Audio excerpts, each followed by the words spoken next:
Welcome to RevCast, the Civilization podcast focused on its console platforms.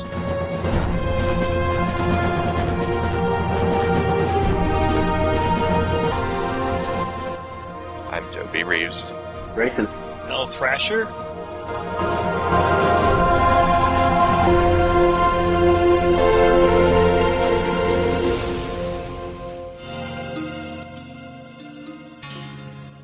From Toby, ATC 1982 Davis. Trying to take over the world on the go will help this man when I'm slow. Working my mind, beating the other civs, while I'm watching my BBQ ribs. I was absolutely, I know this is my nerd showing. We're on a podcast about a game. Who am I trying to hide?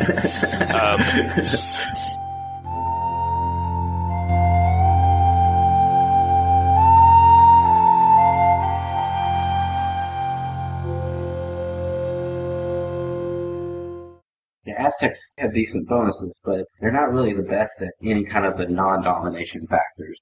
I was going to ask about that, because medieval, you get the +3 science on temples, but is that not a significant bonus that you should go for, or should you just concentrate on just the healing ability of all of your warring units? Well, it's kind of cool in that nobody else gets something like that. If you find the Ark of the Covenant after you have a few cities out, like maybe 7 cities, then you're going to be in really good shape. But it's not as good as some of the other Civs bonuses. And no matter what I'm playing, I'm never building temples in medieval, so a bonus like that's kind of wasted on me. Gotcha. I hate temples. If you get a bonus like temples produce 3 science, am I going to spend, 7, 8 turns or waste a bunch of gold to get something that'll give me a little bit of culture and then only 3 science per turn? It's not really that great of a bonus, and it's sad that it comes at that point in the game when you really shouldn't hammering out any temples or rushing many with gold. The one thing that I have seen that is good about having temples is that you don't need to work science squares to get science. You could be focusing on production. It does help them with efficiency somewhat in teching, but it's not a game changer. Extra 3 science in a city in early medieval period is pretty good, but you're really spending a lot to get it. Unless you get it out of the Ark, you could have 2 new cities instead. That's the thing. Later in the game, you can produce temples more easily, but then that 3 science, it's not going to make much difference. Unless you're going for a culture victory, which you never see online. Really, then, when it comes to the Aztecs, the mid-game isn't necessarily that different from the opening game. It's just you're not doing the rush. You're just doing the calculated stuff. You're trying to expand in tech, just like any other Civ, or you might want to stay on the offense, like get catapults or go straight to knights or something like that and try to keep attacking. But at this point in the game, there are other Civs that do that better. The Aztec bonus, really, is that you've probably had a better ancient era than a lot of other Civs have, because you'll get gold faster, you might get a capital, you might get 2 capitals, you might be able to press people with your horse army and get some secondary cities, or just slow their production or make them spend all their gold on archers, while you can just tech and expand away and you don't have to defend very much because you're the bully, and that's kind of a good place to be. The Aztecs are more efficient than other Civs because of their auto-heal bonus. You don't need multiple armies, defending. 1 archer army is as good as 3 usually. You don't have to worry about a huge bum rush. You got to worry about the more powerful units than your defensive units, as far as defense. Also, because of this awesome ancient era that you typically get with them, people just, think that, this gold is going to keep flowing or something. You got to be efficient with that gold. Figure out how to make your empire bigger, not waste so much gold, and really kind of make the efficient decisions that you need for your overall empire, because you're not going to be great in the middle game, and not so much in the late game. You've got to really squeak out everything you can get out of that awesome ancient era you get, or you might not be competitive against the better Civ.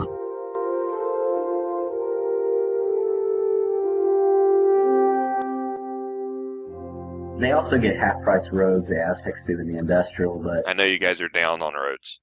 Well, the Romans, I like the roads, but you get it in the ancient era. The French also get the half-price road bonus in the medieval, but I still feel like that's too late. I feel like roads are great for sending out settlers and defenses and kind of allocating units better, but, once you already have your Civ set up, it's kind of like, well, there's nothing pressing for me to move around quickly. I've already done all the work, Yeah. I bet I build an average of about 1 road every 20 games. Oh, wow. So it's not really much of a bonus. It's more of a tactical bonus. Bring a settler out close to an enemy capital, and you plop down a city, and then you have a road, a centrally located road where a lot of your cities can access, and then you just start flooding units into that city. That's a tactic that can sometimes work, sometimes won't. But in industrial, you're getting close to getting steam power, so Definitely. it's probably better just to go by sea. Yeah.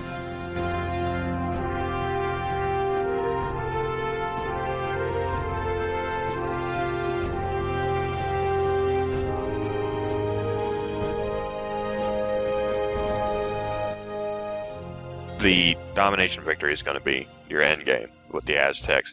The Aztec knights are pretty strong because they never have to heal. That's kind of the downfall of other knights, unless you can really produce a lot of knights. So that's a good way to go. But I would say that if you're playing online with the Aztecs, you want to finish the game off as quick as possible. You're probably not going to do that with horsemen unless you just kind of make everybody quit or get a really good game with horsemen. But knights, unless you get a whole bunch of expansion going on and you're holding your own in technology, you want to finish off the game really quickly before we start thinking about tanks or different things like that. Because the longer the game goes on, the more other civs like the Chinese or the Greeks or the Japanese, somebody that can tech better than them, has a chance to get back in the game. Their modern bonus is the 50% gold, which can help for an economic victory, but it also hurts. It's a negative bonus, and I think that's something interesting. There's 3 civs that get that bonus, the Aztecs, the Spanish, and the Zulu, and once you receive that bonus, the cost to rush units also goes up by 50%. So you have plus 50% gold production, but if you're spending that gold, it doesn't really count.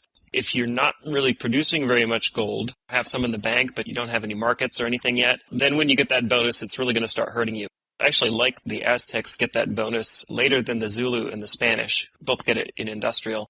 I think getting it in modern's a little bit better because by modern you should have some good gold production, so it's not hurting you so much. It can actually help you then. In industrial, sometimes I have games where I get to 14 techs and, I can't really afford anything anymore. Right. And normally, in the industrial era, it only costs, for each hammer, 4 gold. So let's say if you wanted to hammer out an archer, which costs 10 hammers. For a normal civ, it would cost 40 gold to rush in the industrial era. But for the Spanish and the Zulu, it costs 60 gold. It's times 6. And in the modern era, it's times 7.5 when other people are rushing things for 5 times the hammer cost. It's inflation, basically. It's one of the few bonuses in the game that really is a double-edged sword. Yeah, you have to get gold production. On the other hand, if you get the bonuses for industrialization and corporation and have some market, then it's usually pretty good. You'll have so much gold that it doesn't really matter.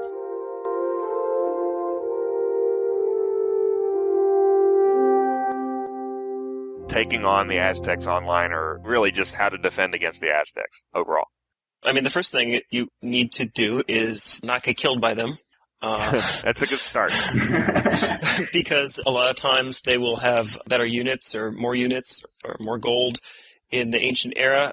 Countering an Aztec horse rush can be kind of difficult. If you're up against someone who's maybe not so good, just having an archer army is probably going to help you out because probably attack. He'll see the archer army, he'll retreat. Then hopefully you can kill the horse army and then you can just go about your business. If it's a stronger player, if he gets to you really fast, you're just going to have a tough time defending. You might have to have a bunch of individual units and let them kill them over and over again until you can form an army.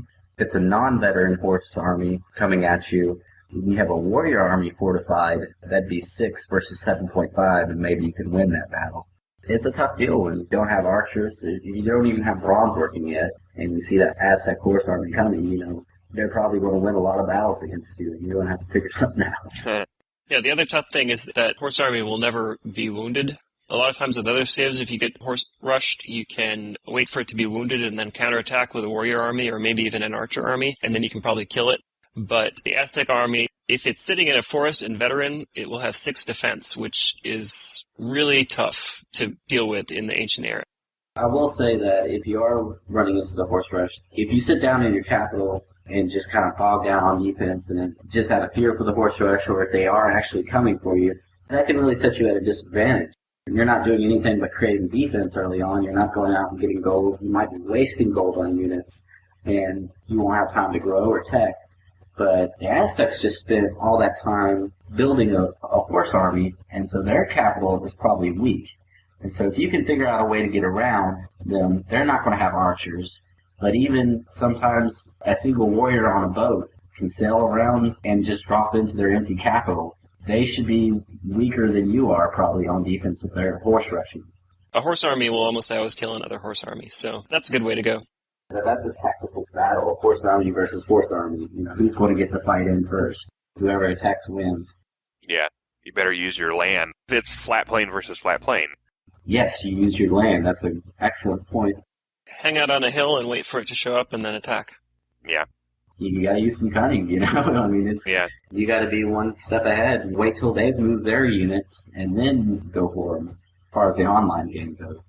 But beyond the rush, dealing with the Aztecs, for rushing them, it's tough once they get an archer army, because you're going to have to at least get upgraded knights or upgraded catapults to even beat their archer armies.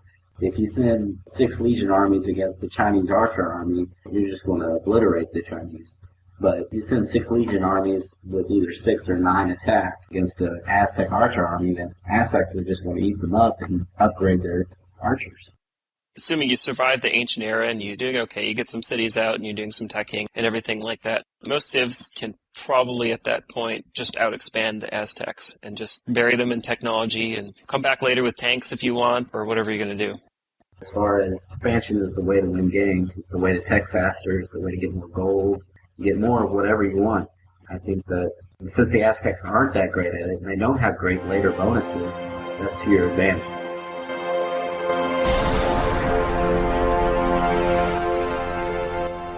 Now for the achievement of the month, I think the first one we want to do is one of the most popular ones. Trying to create a 200 production city. Is there a particular civ? Is there a particular era? Well, the era is probably going to be modern most of the time. Getting 2 in production and industrial would be pretty impressive. Any civ can do it. I would recommend either the Mongols or the Americans. The Mongols because they get +2 mountain production, or the Americans because they get triple factory production. Basically what you need is you need a city settled next to mountains, an iron mine and a factory, and maybe communism as well. You might need a courthouse in order to have enough things to work. You need to make sure your workers are on those mountains, and you should have the 200 production. If you're still a little bit short, could research future technology, which is the last technology in the game, because the first time you get it, you get +1 production to every production resource. But also picking up production bonuses like the +1 from engineering and the +2 from railroad. The factory also applies to it. Oh yeah, but then the factories. And there's also nuclear power, so that's another +2. Oh, so yeah. you could have 5 bonus production, and then have a factory for 10, and then be in communism for 15. And that's without even working the tile.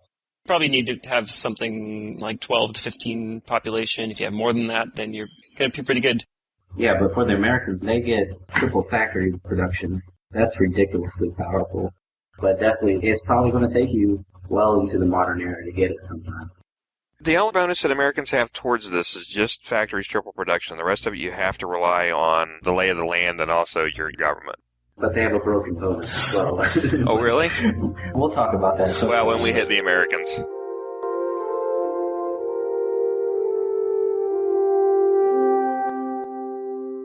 I'm the host, Joe Reeves. Was joined by Grayson Middlebrook, Amazing Grayson on Xbox Live. See ya. And Matt Morgan, elthrasher on Xbox Live. See you next time. We will hit up another Civ and another achievement on the next episode of Civ Rev as long as we're doing this.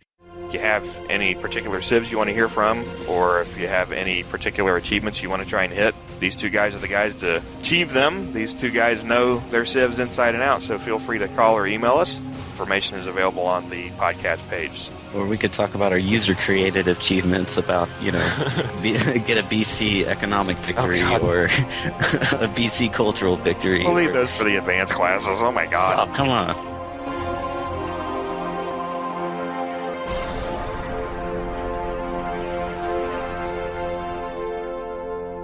For more information about RevCast, sibling shows PolyCast and Modcast, or about PolyCast in general, log on to the series' official website at thepolycast.net. Record date, October 18th, 2009. Civilization Revolution Sounds, clips, copyright, Take-Two Interactive. Copyright 2009, Civilized Communication at civcom.net.